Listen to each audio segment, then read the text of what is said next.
So here we have the BMW 335D Sport Touring M Sport Automatic on a 67 plate. I'm going to start off by showing you around the outside of the car, and then we'll hop in and run through some controls on the inside. But from the outside you can see it's a 5-door car with alloy wheels and tinted windows around the rear. Let's start off by showing you inside the boot and then work our way around the rest of the car from there. Okay, so the tailgate on this car will open electronically. You can either do that off of the key or off of the tailgate itself. We're going to do it off of the key, so one push of that button, the tailgate will open. As we approach the back of the car, you can see we've got darkened tailpipes. That's part of the shadow pack on this car, and I'll mention the other bits as we go round back to the front of the car.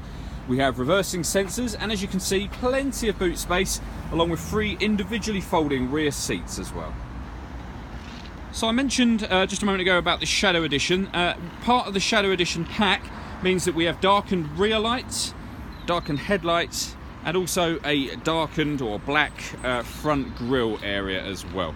As you can see, now that we've done a full circle of the car, it's a great looking car and in brilliant condition the whole way round. Let's hop in and we'll run through some controls now. Just briefly before we climb in, I think it's well worth seeing the interior from this exterior point of view. You get full leather seats, as you can see. There's plenty to run through on the dashboard, so let's hop in and we'll do that right now. Okay, so now that we're inside the car, we're going to start with the dials. On the left-hand side, we have the fuel gauge, followed by the speedometer, then the rev counter, and then the coolant temperature gauge. In the middle, at the bottom, you'll see the total miles for this car, which are 6,877. The information that's displayed above that can be changed using a button on the end of the indicator stalk for various different bits of fuel economy information. If we back out to the steering wheel, on the left hand side we have cruise control and speed limiter, and on the right hand side we have stereo controls as well as voice activation for the phone. So hit that button, ask it to dial anyone in your contacts list, and it will do that for you without you having to take your phone from your bag or pocket. That is of course once you paired up the phone, which is done on the central screen, and we'll come to that in just a second. The last thing I wanted to point out on the steering wheel are these paddles, the minus and the plus on the other side. That is so that you can change gear manually with this automatic gearbox, and I'll explain that in a bit more detail in a moment. First of all, the central screen here is where you would pair your phone amongst other things, so you can pair your phone under the communication heading just there. Everything I'm doing, incidentally, by way of moving around menus, it's all being done using BMW's iDrive system, which is this. Essentially, it's this dial, really. Twisting that dial takes you through the various options. You can then select them by pushing the dial down. This also moves to the left, to the right, or to the right and the left, up and down as well, to go through or navigate through various different menus. For example, if we wanted to look at the radio media, we twist it to radio media, push the button down. You can then see we've got DAB, FM and AM radio. We've got CD player. We can listen to music via Bluetooth audio once you paired up your phone. And also USB connection as well. So plenty of ways to listen to music. If you wanted to listen to DAB, you'd push the button down, give you a list of stations. You'd push the button down again to enter that particular station, and then you'd turn the volume up on the stereo and you'd be listening to that station. If I press the menu button down on the iDrive, you can see this car has got satellite navigation.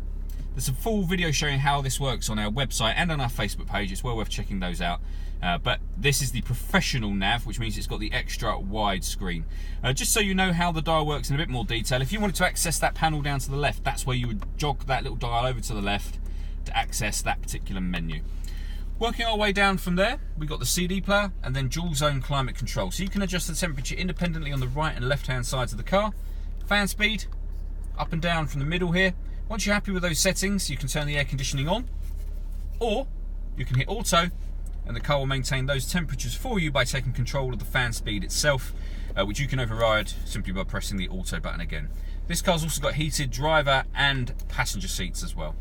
Below that we have 2 cup holders and the 12-volt charging socket.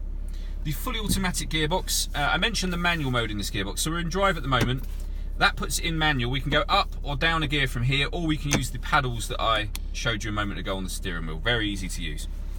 Next to that we've got a few buttons. This turns on the front parking sensors for the car. That turns off traction control, and then you've got this button in the middle here. There's 3 different driver setups in this car, essentially 4 in a roundabout way.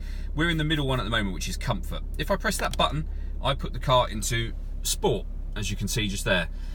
Similarly, we can go back down to comfort, or down to Eco Pro. The reason I say there's 4 is that there's actually Sport Plus if you push the Sport button twice, which is the same as Sport, but it turns off traction control.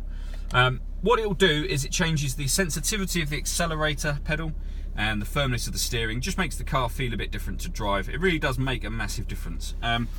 You then have the iDrive system, and then in the central armrest, the USB input. All that leaves me to say is thank you for taking the time to watch this video. If you'd like to come and see the car in person and have a test drive, please feel free to call any of our MJA sites. We'd love to hear from you soon.